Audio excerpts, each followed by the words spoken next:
Doctor గారు ప్రతి సంవత్సరం ఈ ముఖ్యమైన పరీక్షలని చేయించుకోవాలని అడుగుతూ ఉంటారు.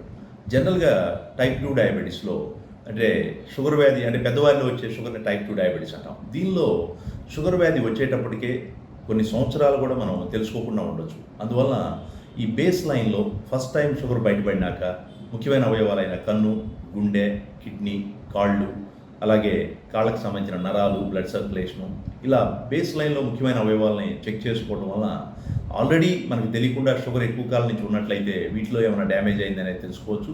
అలాగే షుగర్ ఉన్న వారిలో ఈ ప్రధానమైన అవయవాల పనితీరుని తెలుసుకునేది ఎందుకంటే మనం ఇచ్చే ట్యాబ్లెట్స్ షుగర్ బిళ్ళలు కానీ లేదంటే కొలెస్ట్రాల్, బీపీ బిళ్ళలు కానీ ఇవి డ్రగ్స్ని సెలెక్ట్ చేసుకోవడానికి ఈ ముఖ్యమైన అవయవాల పనితీరు చాలా ఇంపార్టెంట్. కిడ్నీ కనుక సరిగా పనిచేయనట్లయితే కొన్ని రకాల షుగర్ బిళ్ళలు, బీపీ ట్యాబ్లెట్స్ ఇవ్వకూడదు.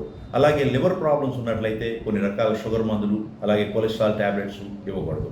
ఇలా ఈ గుండె యొక్క పనితీరు బాగా తక్కువగా ఉండి గుండె పంపింగ్ తక్కువగా ఉన్న వారిలో కూడా కొన్ని రకాల షుగర్ ట్యాబ్లెట్స్ని అలాగే బీపీ ట్యాబ్లెట్స్ని కొన్నిటిని ఇవ్వకూడదు. అందువలన ఈ అవయవాల పనితీరుని మనం చూసుకొని బేస్ లైన్లో ముఖ్యమైన ట్యాబ్లెట్ సెలక్షన్లో మనకి ఇవి చాలా ప్రధాన పాత్ర పోషిస్తుంది. దానితో పాటు మన అవయవాల యొక్క పనితీరులో ఏదైనా తేడా కనుక వచ్చినట్లయితే మనం దానికి సంబంధించినటువంటి చికిత్స చేసుకోవడానికి అవకాశం ఉంటుంది.